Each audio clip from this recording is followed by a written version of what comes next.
देखिए, एक झूठ पर पर्दा डालने के लिए 100 झूठ बोलने पड़ते हैं।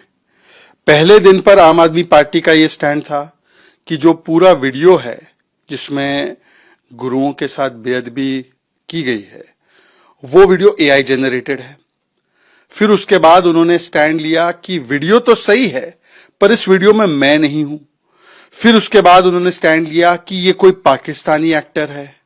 फिर उन्होंने स्टैंड लिया कि भाई ये जो वीडियो भी सही है, व्यक्ति भी सही है, उसने मास्क लगाया हुआ है।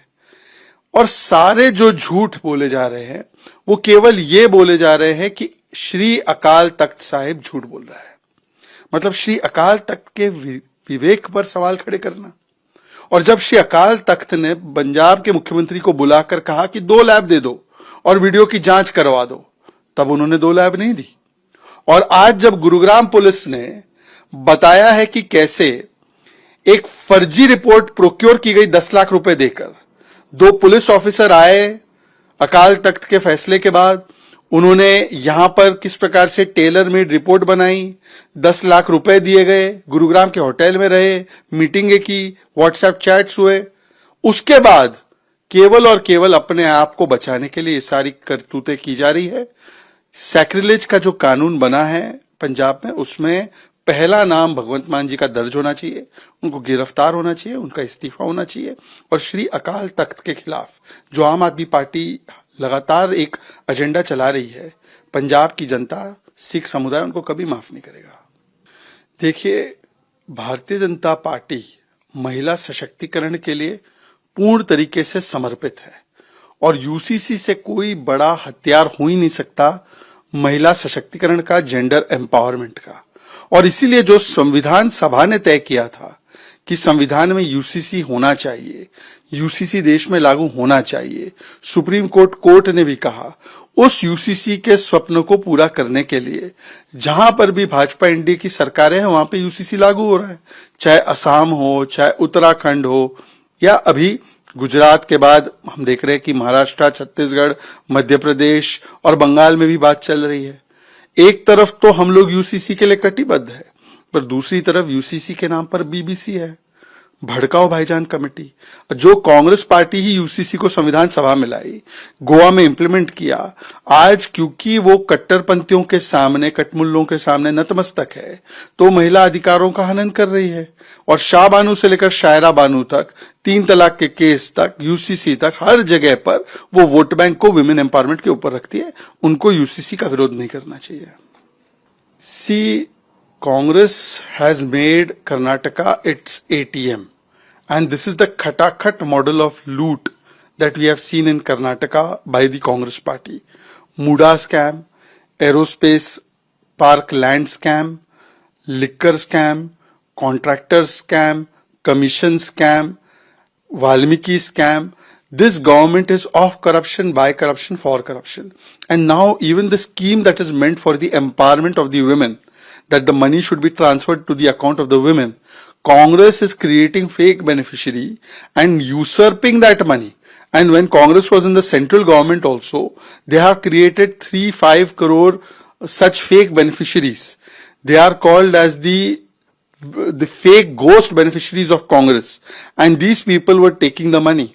So same philosophy what Rajiv Gandhi followed, that I send 1 rupee, 85 paisa will be eaten up by the Congress. Same model is being followed in Karnataka. They are sending 1 rupee from the Karnataka government and 85% is being usurped by the hand, the lutera hand of Congress.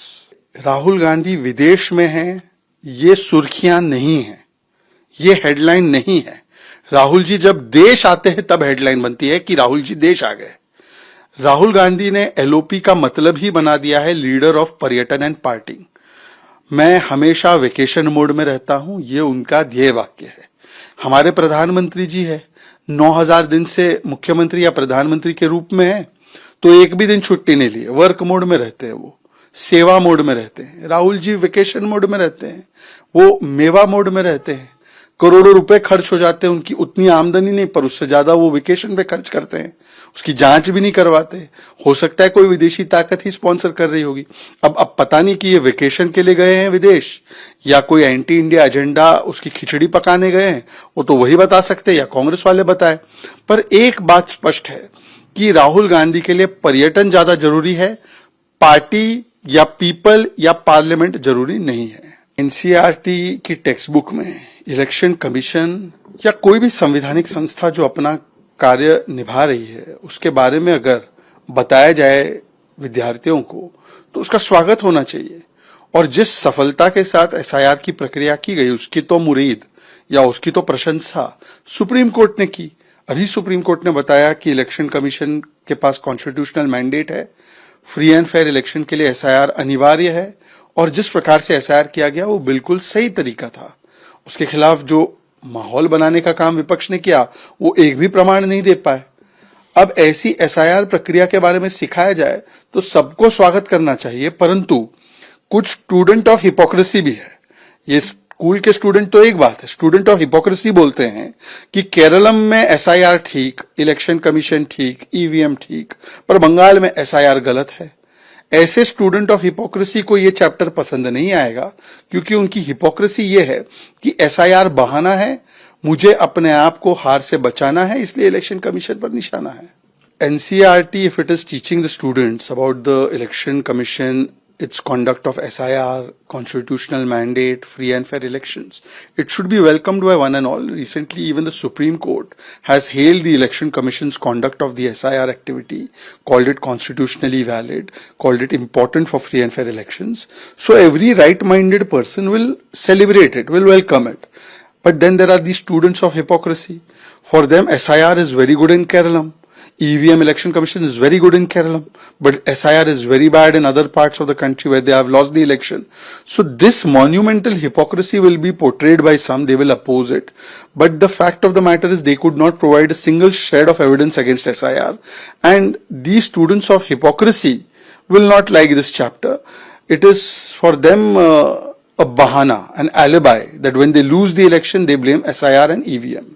कि हमारे देश में जो एक EVM blame करो जमात है, जब वो ईवीएम के माध्यम से केरलम में, कर्नाटका में, हिमाचल में यहाँ पे चुनाव जीतते तो ईवीएम को सराहती है, इलेक्शन कमीशन को महान बोलती है, और जब वही ईवीएम से उत्तर प्रदेश में, उत्तराखंड में या गुजरात में या महाराष्ट्र हरियाणा में चुनाव हारती है तो ये गाली देना शुरू कर देते हैं।